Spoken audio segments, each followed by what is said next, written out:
Aujourd'hui, on va parler de choses négatives. C'est pas du tout dans mon habitude. Si vous suivez la chaîne, vous savez très bien que je suis toujours très positif en général sur les modèles que je présente, puisque ce sont des modèles que je sélectionne et dont j'ai envie de parler. Contrairement à d'autres, je ne cherche pas à faire le buzz avec certains modèles, à casser du sucre sur le dos de certaines marques, je préfère pas trop en parler.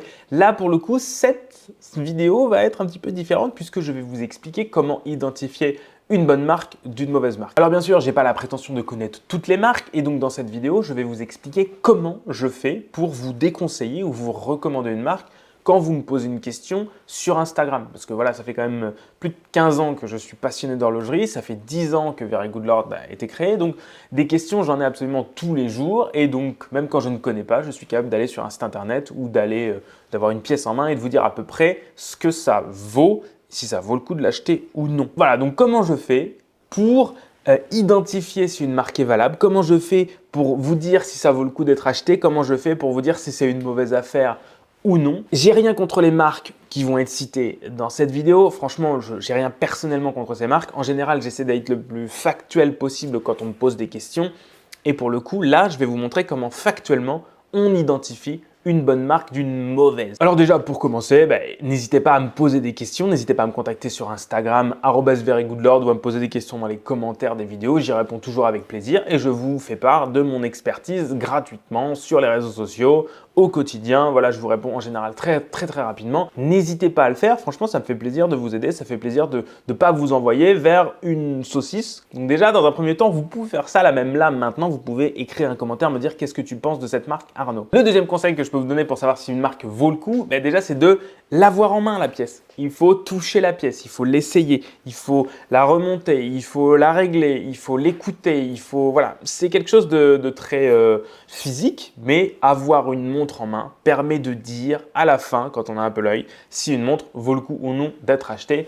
C'est plus dur en photo et personnellement, je me suis souvent rendu compte que parfois certaines photos rendaient honneur à certaines pièces qui au final en vrai ne valaient pas du tout le coup et inversement. Ensuite, il y a la marque. La marque, ce n'est pas pour rien. S'il y a des marques qui sont implantées, qui sont reconnues, c'est qu'elles ont un certain savoir-faire. On ne va pas leur enlever cela. On peut citer par exemple Frédéric Constant, Oris, Zenith, Seiko, Rolex, qui est une marque très connue et très implantée, Vacheron Constantin, Patek Philippe. Voilà, j'ai répertorié tout ça sur verygoodlord.com, je vous mets le lien dans la description, n'hésitez pas à aller regarder cette liste. Est-ce que parfois il n'y a pas aussi des marques qui sont reconnues qui ne valent pas le coup? Et là oui, bien sûr, c'est le cas.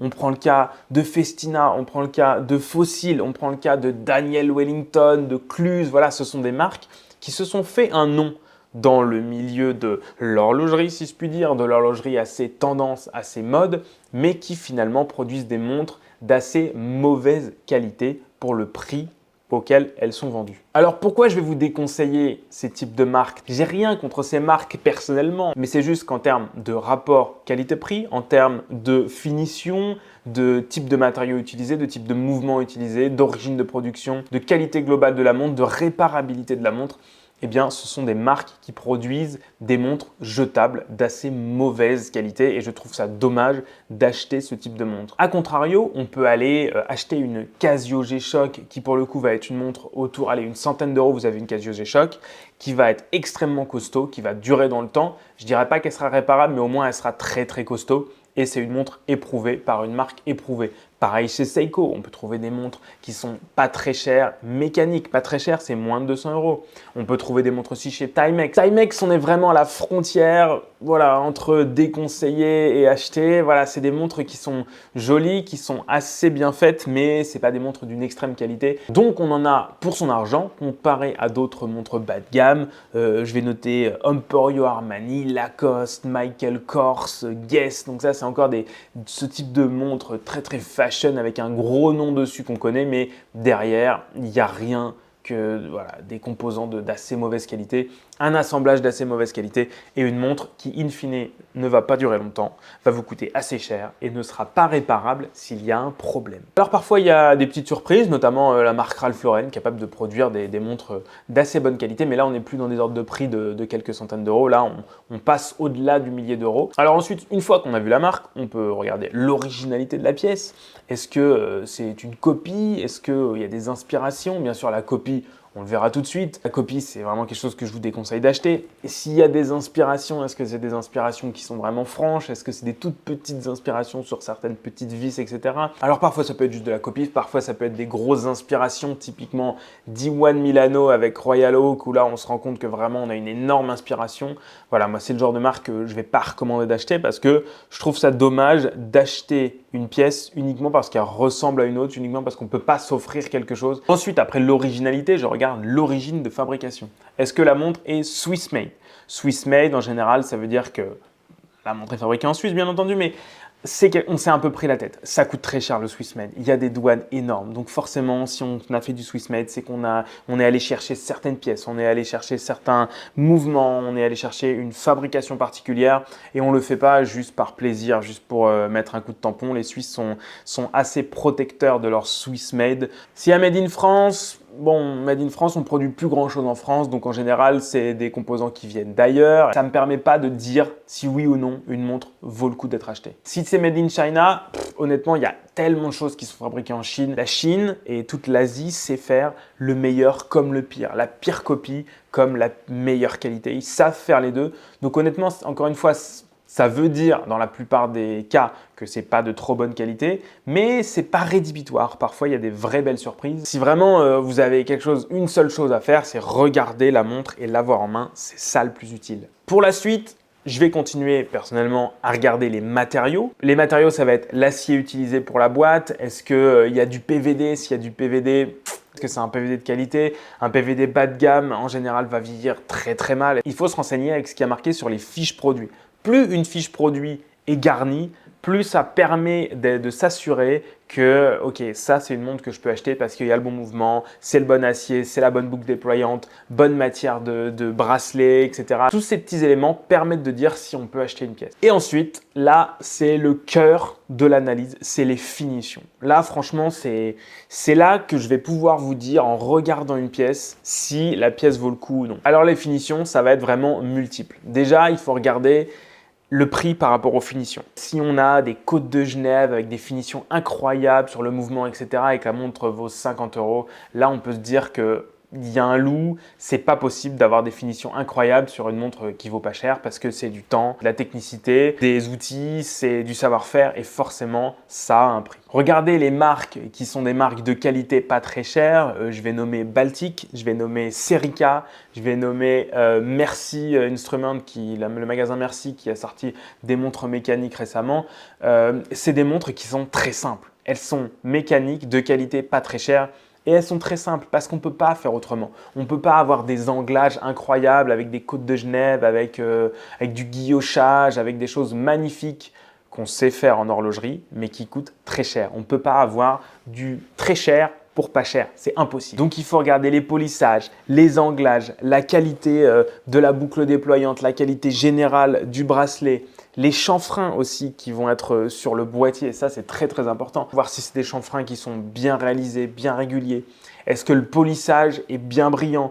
Est-ce que le brossage est régulier? Est-ce qu'il y a des finitions gravées dessus? Est-ce que ces gravures sont bien nettes, bien régulières? Est-ce que le garnissage Luminova est bien propre? Est-ce qu'il est bien garni, bien charnu? Comment la montre va briller dans le noir aussi? Ça va permettre de dire si le Luminova est bien appliqué, bien de qualité. Comment sont les impressions sur le cadran? Est-ce que les impressions sont belles? Est-ce qu'elles sont bien centrées? Est-ce que ça bave pas? Parfois on voit que ça peut baver. Alors vous pouvez prendre une petite loupe avec vous et vous regardez votre montre comme ça avec votre loupe et ça va vous permettre de voir dans les détails si justement tout ça a été bien fait. Voilà, ça va être un petit peu comme ça global. Au général, quand on remonte sa montre, est-ce que le remontage se fait de manière plutôt dure ou est-ce que c'est plutôt souple? Est-ce que la montre fait du bruit? Enfin voilà, il va falloir regarder un peu l'ensemble de la montre et ne pas se limiter aux photos qu'on va voir sur Internet, aux vidéos qu'on va voir sur Internet. Je me suis moi-même fait avoir de nombreuses fois avec des photos Internet qui sont magnifiques. Forcément, hein, on a envie de se mettre en avant, donc on fait des superbes photos. Et puis en fait, une fois qu'on a la montre en main, on se rend compte que c'est pas le cas. Typiquement, la marque Undone, c'était vraiment, pour moi, ça a été un peu une déception. Je trouvais Undone, c'était vraiment une très très belle marque en ligne. Et puis une fois que j'ai eu la montre en main, alors là vraiment, c'était un peu la déception. A contrario, Spinnaker, et là pour le coup, Spinnaker c'était vraiment une surprise, je m'attendais pas à ça. Et en photo, c'était pas incroyable, mais alors en vrai, je trouvais que c'était vraiment bien fait, ça avait l'air robuste, c'était joli, c'était agréable à toucher, etc. Donc il faut avoir en main pour se faire une idée. Autre point à vérifier, le mouvement. Alors pourquoi le mouvement? Parce que c'est l'organe qui va faire tourner la montre et c'est surtout l'organe qui va devoir être réparé, révisé au fil du temps. Si vous avez un mouvement qui est no name, pas de marque, rien, vous êtes sûr que, enfin vous êtes quasi sûr que l'horloger qui va avoir ce mouvement en face de lui, il va pas être content parce qu'il va pas avoir les pièces, il va pas connaître l'architecture du mouvement, il va pas savoir comment forcément le réviser, ça va vous coûter plus cher et à la fin, il va certainement vous dire bah désolé, c'est un mouvement à 3 €, ça sert à rien de le réparer, je sais pas le réparer. Donc au final, on va soit le remplacer mais ça va vous coûter très cher, soit pas le réparer et puis de toute façon, on va devoir jeter la montre. Pourquoi je vous dis qu'il faut regarder le mouvement? Parce qu'il y a certaines marques de mouvements qui sont des marques reconnues, ETA, Sellita, Miyota, Seiko. Là, voilà, vous avez à peu près tous les fabricants de mouvements qui font des choses très très bien, en dehors bien sûr des mouvements de manufacture, etc. Mais là, on parle d'autre chose. Ce sont des références qui sont importantes à avoir dans une montre si vous ne connaissez pas la marque et si vous ne connaissez pas cette marque de réputation. Si toutefois, il y a un bon mouvement à l'intérieur de la montre, c'est un indice. Alors attention, c'est pas le seul indice parce qu'il faut regarder encore le reste. Il peut y avoir un mouvement, mais le reste peut être vraiment infâme. Ça arrive, j'ai un exemple sous les yeux, mais vraiment, ça peut être un indice qui peut être intéressant à checker. Alors la suite est extrêmement subjective, c'est le pif. Voilà, il faut avoir un peu de pif. Moi, ça fait quand même 15 ans que je suis passionné de ça, même plus de 15 ans. Mais voilà, donc j'en ai vu beaucoup des montres. Donc maintenant, je sais plus ou moins les identifier avec l'œil, quoi. Donc l'œil vient petit à petit en se faisant, en regardant, en s'intéressant aux choses.